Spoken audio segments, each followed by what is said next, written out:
ఒక కేసు విషయంలో పిఎస్కు వెళ్తే ఏసీపీ తనను వేధిస్తున్నారు అంటోంది ఒక బాధితురాలు. ఇంతకీ ఆమె ఏం చెప్తోంది, ఏం జరిగింది? హైదరాబాద్ మీర్ చౌక్ ఏసీపీగా ఉన్న శ్యామ్ సుందర్ తీరుపై ఒక మహిళ తీవ్ర ఆరోపణలు చేస్తోంది. జూన్లో ఒక ఫిర్యాదు విషయమై పోలీస్ స్టేషన్కి వెళితే తనకు న్యాయం చెయ్యకపోగా ఇప్పటికీ వేధింపులు ఎదురవుతున్నాయని అంటోంది. తనను లైంగికంగానూ వేధిస్తున్నారంటూ ఆమె ఒక సెల్ఫీ వీడియో విడుదల చేసింది. మీర్ చౌక్ పోలీసులతో ఫోన్లు చేయించి కూడా తనపై ఒత్తిడి తెస్తున్నారంటోంది.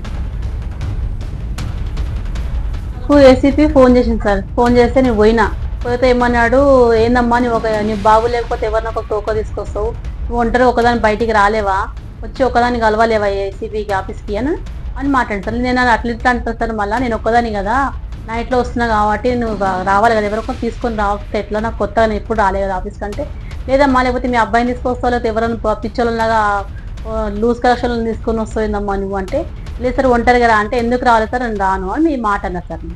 అయితే లేదు అట్లా కాదు సార్, తప్పుగా మాట్లాడముతూ అంటే కేసు గురించి మళ్ళీ ఇప్పుడు ఏం చేయాలమ్మా అని అడిగింది నాకు. అయితే నేను కేసు గురించి ఏం చేయాలంటే నాకేం తెలుసు సార్, మీకే తెలవాలి, ఏసీపీ కదా మీకే తెలవాలి కేసు గురించి అని మాట్లాడినా సార్. మాట్లాడి సరే అని వదిలేసిన సార్. ఇంకేం మళ్ళీ సార్, మీ జస్ట్ నాకు తెలియదు సార్ అని చెప్పి వచ్చేసిన సార్.